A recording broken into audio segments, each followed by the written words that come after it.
सबैजनामा नमस्कार। अनि अस्ति आइतबार गएको राति 9:30 बजेतिर होला सायद हावाहुरी ठुलो परेको थियो। हावाहुरी सँगसँगै पानी परेको थियो र त्यो हावाले चाहिँ हाम्रोतिर चाहिँ झापादमकतिर चाहिँ यस्तो नोक्सान पारेको छ। हाम्रो घर पछाडि यसरी घरलाई नै झन्नै अलिकति भेट्यो भनौँ न, थोरै टुप्पाले चाहिँ भेटिएको छ है। थोरै भेटेर अलिकतिले भगवानको कृपाले भनौँ न बाँचिएको छ। त्यही ढलेकै रुखको साइडमै हाम्रो रुम थियो। त्यहाँ रुममा चाहिँ अलिकति पर पर्ने थियो, तर केही भएन भने चाहिँ सँगसँगै अब थुप्रै रुखहरू लडेको छ।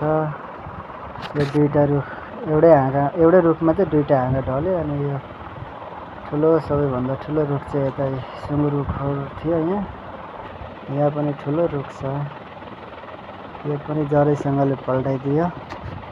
थुप्रै रुखहरू लडेको छ हामी बसेकोतिर। हेर्नुहोस् है,